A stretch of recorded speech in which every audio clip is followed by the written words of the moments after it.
Trump has done it again. In the latest blooper, the US president has claimed that Prime Minister Modi asked him to mediate in the Kashmir dispute.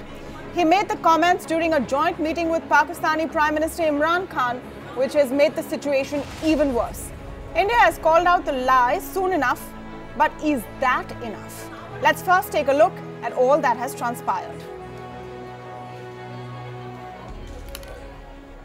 In a massive gaffe on Monday night, President Trump said that he is ready to act as an arbitrator in the Kashmir conflict while addressing reporters alongside Pakistan Prime Minister Imran Khan. Known for controversial statements, he said Prime Minister Modi had asked him if he wanted to play mediator. The Minister of External Affairs S. Shankar denied that Prime Minister Modi made any such statement and made India's position clear that any outstanding issues with Pakistan have to be sorted bilaterally. I was with Prime Minister Modi 2 weeks ago, and we talked about this subject. And he actually said, "Would you like to be a mediator or arbitrator?" I said, "Where?" He said, "Kashmir," because this has been going on for many, many years. Donald Trump, in a meeting with Prime Minister Imran Khan of Pakistan, that he is ready to mediate if requested by India and Pakistan on Kashmir issue. Congress leader Rahul Gandhi was quick to latch on to the opportunity and said Prime Minister Modi has betrayed India's interests and he must tell the nation what transpired in the meeting between him and President Trump. Remember, President Trump is no stranger to bloopers, which embarrasses his diplomatic corps, leading to immediate damage control measures. The list of his controversial comments are endless. President Trump made the statement as he sat beside Imran Khan, who welcomed the offer of US mediation. What does this mean for India? Is Pakistan trying to take the Kashmir issue to US's doorstep? So a couple of key questions on this issue. So now we're used to President Trump saying things which are bloopers or throwing tantrums, especially online. But is this one that we can let go with a clarification from the MEA and from the External Affairs Minister? Does it need to go further? Does Prime Minister Modi need to speak out himself? And the other important question, was this another Trump blooper, slip of the tongue, or is there more to it? Do we need to look closely at our relationship with the United States, because this is not the only kind of comment which has come from the US president, which has irked us. Let's talk a little bit more about it. I'm joined on the show this evening by Dr. Kanwal Sibal, former diplomat and former foreign secretary, Harsh Pant, who is head of strategic studies program, Observer Research Foundation, Abhijit Iyer Mitra, senior fellow at the Institute of Peace and Conflict Studies, and Indrani Bagchi, diplomatic editor of the Times of India. Welcome to all of you and thank you for speaking with us. Mr. Sibal, let me start by getting your view. And we've had a couple of discussions before in India development debate where we've talked about how to deal with Donald Trump. But this one has sort of pushed the envelope, isn't it? It's a line that has been crossed because we've had to call him out as being a liar.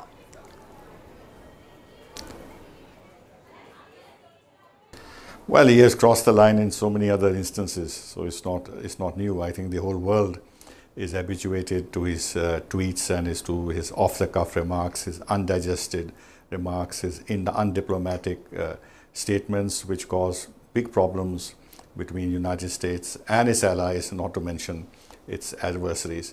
In this case, he has upended United States foreign policy on issues relating to India and Pakistan, which had become more clear in the last few years, namely that the Kashmir issue has to be settled between the two countries. But more importantly, the United States has begun openly to accuse Pakistan of supporting jihadi organizations against Jammu and Kashmir. And in many of their statements, they asked Pakistan not only to control these organizations that operate against Afghanistan, but also against India.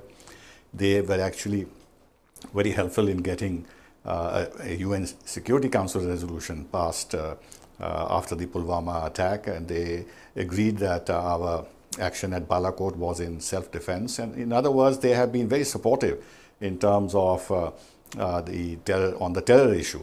But here, suddenly, with Imran Khan sitting next to him, he contradicts totally American foreign policy, the foreign policy establishment of the United States is very clear, and they know India's position, which we have consistently enunciated, that there is no room for any third-party mediation, and that all issues between India and Pakistan, all outstanding issues, have to be resolved bilaterally. But he was pushed into this by repeated questioning by the American journalists, and then Imran Khan asking for United States and President Trump as the head of the most powerful country in the world to help resolve the issue, etc., etc. And he got involved in this game. He has no diplomatic experience, so he's a bit of a bull in the China shop. But I can definitely say with the utmost authority that there's no question that our Prime Minister would have asked him to mediate on this issue. What are we talking? No Absolutely. So what are we talking about? There is no question that we asked him to. He has lied about it. I think you're cutting him some slack, saying that maybe, because Imran Khan massaged his ego and said, you're all powerful, Donald Trump, you must help us. So he, sort of fell for it and said, yes, he had asked me to mediate. But are you cutting him too much slack? Abhijit Iyer Mitra, what do you think? I read an interesting piece you've penned today where you say that it's not a mistake. President Trump knew exactly what he was doing. Tell us your theory. So this isn't a theory really, because if you look at it, 3 countries that we know of know exactly how to deal with Trump. And he certainly hasn't tweeted any boo-boos or made any stupid statements about these 3 countries ever since they kind of bottom over in a sense. And those are Israel, Qatar, and Saudi Arabia. And there's a reason for this, because he's a very transactional president. And these 3 countries either give him huge political dividends like Israel does, or they throw heaps of contracts at him. Saudi Arabia threw him something like $350 billion worth of arms deals, which is a huge political bonus for him, right? Now, everybody who says that Donald Trump is a fool, that he doesn't know what he's talking about, basically gets very confused, and they've come to regret it. Everybody thought this before the election. Hillary thought this, and she paid the price for it by losing the elections. This man thinks things through. Does he also make bloopers? Yes. The question was this a blooper? I think not. Because somebody can't be as reasonably informed as Donald Trump with a reasonable amount of briefing that's gone into it. Remember, his office that deals with South Asia is staffed by some extraordinarily able people like Lisa Curtis, and they certainly would have briefed him about these things. This hasn't come outside of a brief. His basic agenda here is, I suspect, to do something on trade negotiations. And any way you look at it, normally defense used to say in defense it was never conflated with the trade relationship. He's now building a link between the trade relationship and the defense relationship. Now, this isn't a game we can win out here, because once that linkage is made, it's generally very detrimental to our interests. How this plays out, we're actually going to see when Prime Minister Modi goes there in September.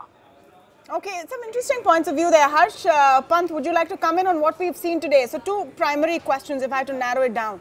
1, did he do it on purpose? Was he mistaken? And the words that we have said, are they enough? We've had a pretty straightforward statement from the MEA. The minister himself has spoken in Parliament. There are reports that, diplomats in the United States have reached out to our envoys and said, this was not what, what has been said. It's not there in the final document or the statement between the 2 countries of the US of A and Pakistan. Should that be enough for us?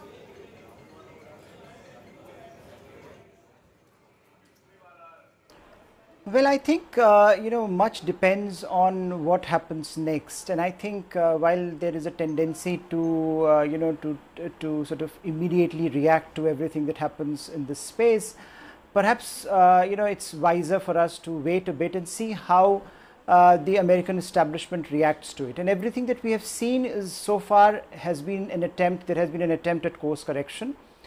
So let's wait and watch and see what, even we don't know what Mr. Trump might tweet tomorrow morning American time. So I think what we are looking at the moment is a response that is pretty natural in this country about Mr. Trump's statement, as that has been pointed out, marks quite a departure from the American foreign policy of at least last 2 decades.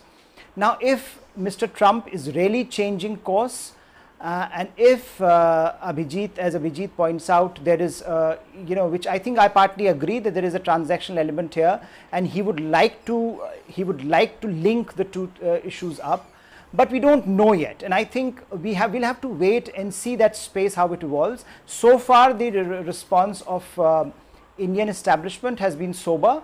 It has been categorical. It has underlined Indian interests. It has made it very clear in a measured tone that what we expect and how we have how we think the situation is likely or situation should be understood. So perhaps, and I think in some ways we have called the Mr. Trump a liar, if you read the MEA statement, basically. So that's a very powerful statement to make, and so we'll wait and watch and see. I think we should wait and watch and see how the things unfold before we reach any definitive conclusions about whether there was a premeditated attempt by Mr. Trump to raise costs on India, or whether it is just one off the cuff remark that Mr. Trump is so used to be making. So I think there are elements here which perhaps we need not react at the moment, but we should be cautious, and we should be aware of the implications of what may happen if indeed there is an attempt to bring Kashmir back into the US-India discourse and to link it with larger issues that bedevil the relationship at the moment. Let's recognize that there are a number of issues on the table on which there are differences, and those differences are being sorted out at multiple levels, but there are differences, and those differences may only increase in the future as the issue of S-400 comes back on the table, and as the trade dispute and the trade negotiations go forward. No, so I think at the moment we have done enough. Yeah. But perhaps we'll wait and watch and see how the establishment unfolds tomorrow. No, absolutely. But I just want to draw the distinction, and let me come to Indrani Bagchi on this point. So far our quibbles have been about trade, on of course tariffs, defense deals, but this is Kashmir. That's a raw nerve for us. And to say that Prime Minister Modi asked for mediation in Kashmir while you're sitting next to Imran Khan is a different ball game. So how do you see all of this playing out, and what is your reading on what went down in the last 24 hours? Well, I think certainly this was one of Donald Trump's more incendiary bloopers, if you must describe it as a blooper. I don't actually believe that he says everything that he says is a mistake or is sort of an off-the-cuff shot. I would partly agree with Abhijit that he knows that there's anybody in the American establishment, in any American policy space, everybody knows India's sensitivities. It's not like he doesn't know. Was he doing this to get at India, or was he doing this to be nice to Imran Khan at the moment?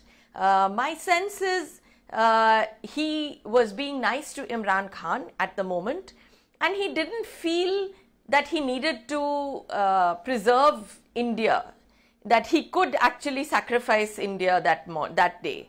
So I would say to read a deep, dark conspiracy there is probably too much. Yes, he needled India as he knew that it would needle India, but I think he was doing this more for Imran Khan's benefit, knowing perfectly well that the establishment would push back, and something like this would just never happen. Having said this, if you remember when Obama in his first term, before he became he took over as president, Obama appointed special envoy to Kashmir. Yeah. I think it was a former President Bill Clinton. So it's not that this is not the first time that American presidents are playing around with Kashmir. I agree. But this is at a time when India-US relations are not at their best. that's important. The timing is important. I'm going to get a quick view from Kanwal Sibal on the views that we have on the panel, and especially whether it's a blooper or not. Looking at where the relationship is in which context. And yes, the Americans have offered to mediate before. We've rebuffed them before.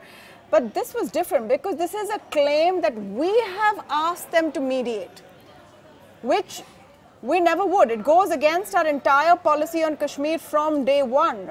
It's a stance we've taken again and again on every international forum. So it's a very different kind of a provocation. Mr. Sibal.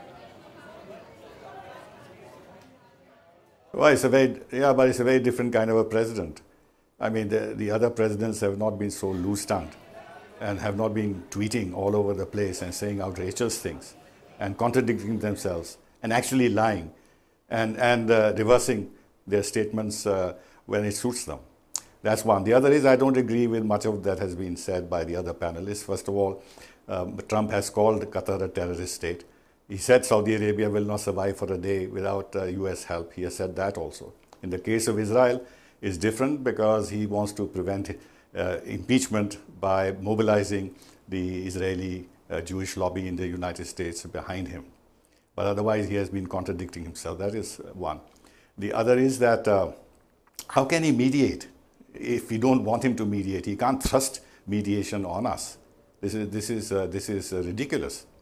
And insofar as pleasing the Imran Khan is concerned, yes, maybe in the sense that he did not realize that this was not the right and appropriate moment for him to get involved in such detail about mediation and arbitration, etc., and put Imran Khan in a good humor and boost him politically back home also with this kind of a statement.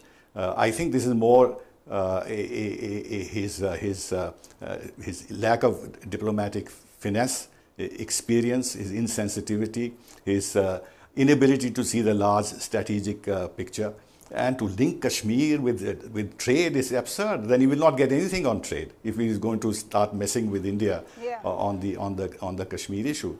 So let's not go too far in trying to think that he is trying to be transactional. I think he's been foolish, he's been inept, and he's unnecessarily created a problem of trust between the two countries. And already there's a bit of a pushback by the State Department, who are saying it's a bilateral issue, but we can, and India and Pakistan should talk to each other, and we can insist if they want. They come back to their standard line. But it will not go beyond this. But yes, it has done damage to the relationship to the extent that it has become very difficult to have a sober, realistic, confidential conversation with Trump, because you never know when he may shoot out his mouth.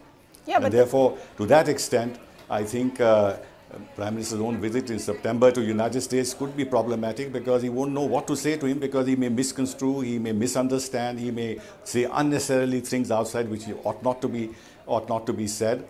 And this makes dialogue with him very difficult, and I'm sure others think the same. Look at what the British ambassador said about Trump in his confidential telegrams. It underlines everything that I'm saying. Poor fellow, he's lost his job because Trump went and said we will not deal with the ambassador. He's a pompous fool. That also shows that a president of the United States is speaking in such terms about the ambassador of the UK to the United States. Therefore, let's look at Trump and his personality as they are, rather than feeling that we are being cornered or that Trump is being transactional or putting points on points. Let me get responses. We can withstand all this, and what we have said is enough for the time being. Yeah. Let me get responses from the panel on some of the points you've made. And Abhijit, let me come to you. So there is a dispute over your theory, and you said it's not a theory, but Indrani agrees to some extent that Trump's not, all out, empty in what he says. Sometimes he knows what he's doing, and he gets away with it. He gets away with it. That's the deal. Should we let him get away with this one as well?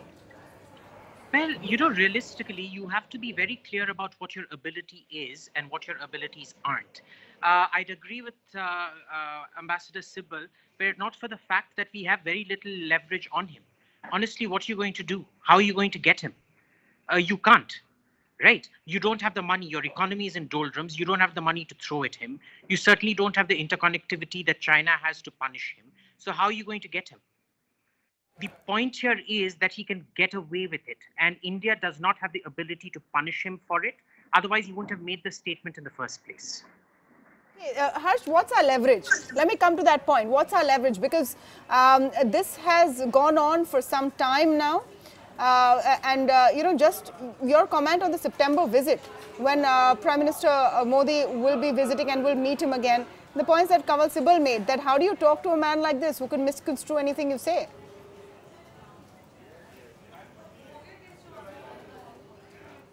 Well, I think, again, let's not read too much into what Mr. Trump has said at a particular point in time. I think it's largely a question of how the American political system and bureaucratic establishment reacts to this development. And again, to reiterate the fact, I think Ambassador Sibal also mentioned it, we have seen a strong pushback from the establishment. Now, the question is, what do you do with the Indo-US relationship, and what is our leverage, the question that you have posed. Clearly, our biggest leverage has been that we have emerged as an important pivot in the so-called Indo-Pacific strategy, and that's a strength that we have been using now. That's an argument that we have been using for quite some time, and that with the American establishment. And now, whether you look at Mr. Modi's visit to see Mr. Trump, or whether you look at when Mr. Trump got elected first.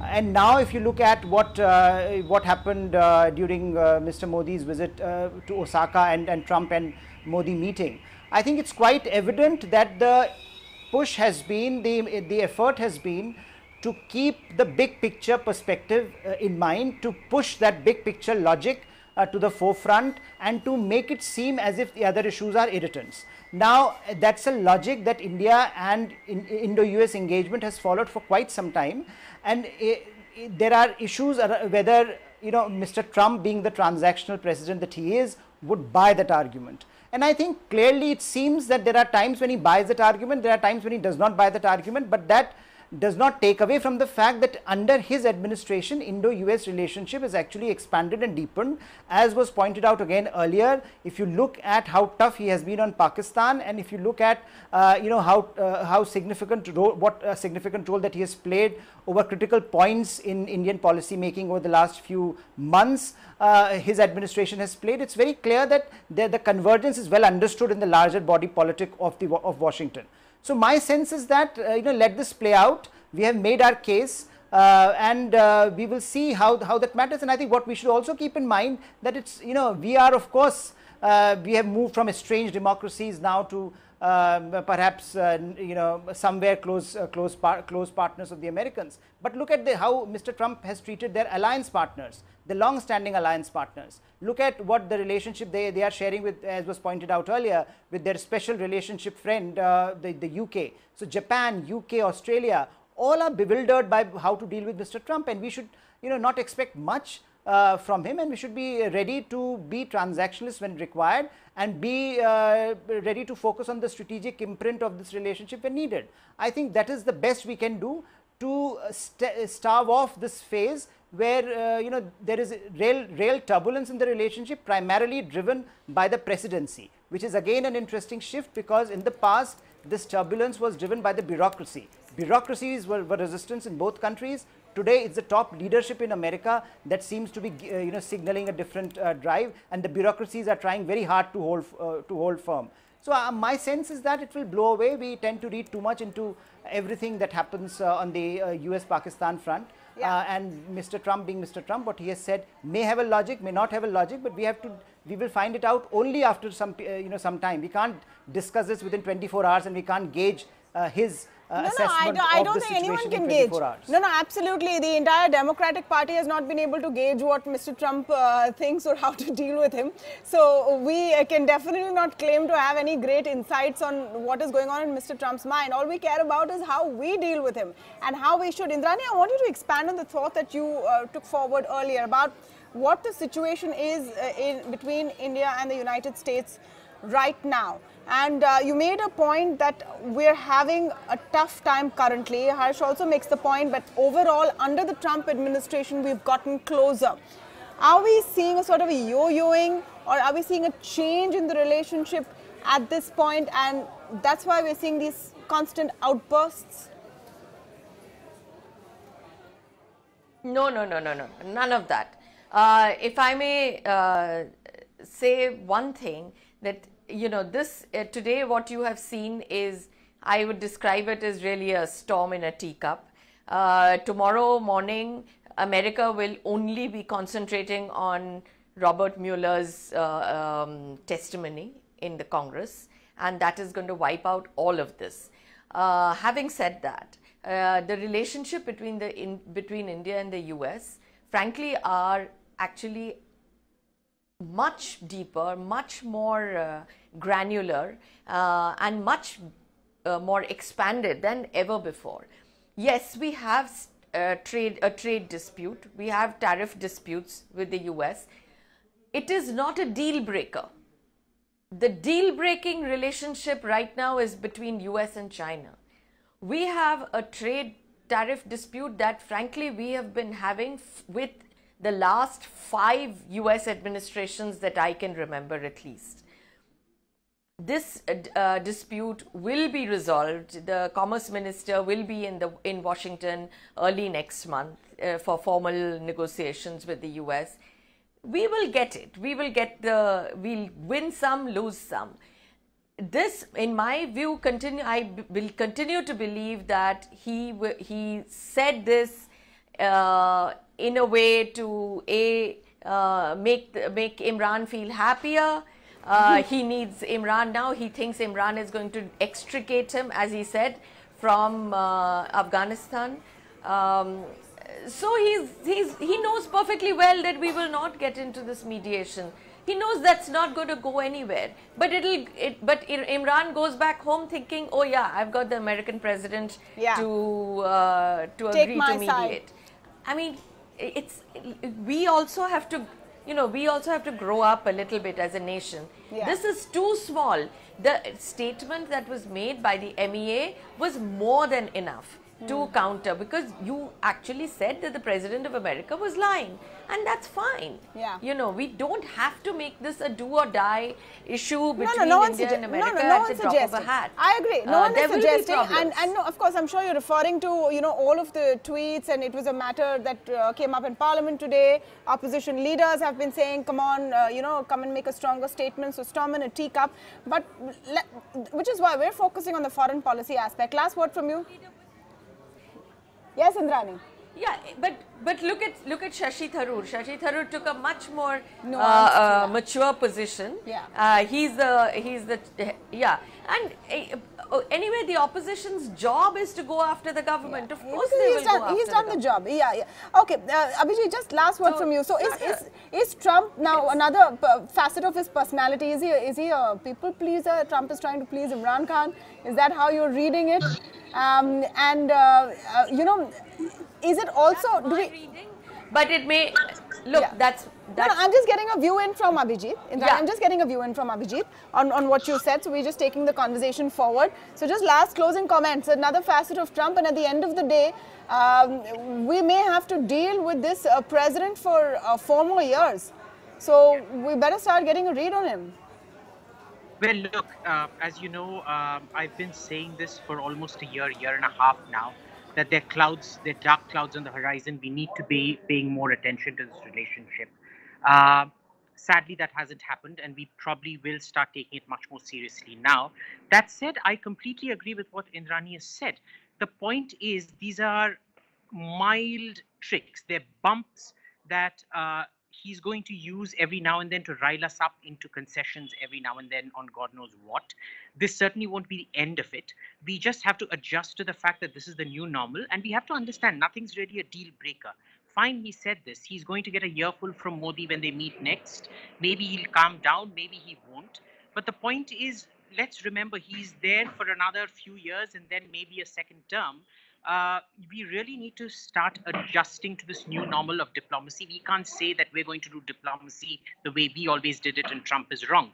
You have to adjust to what the environment is.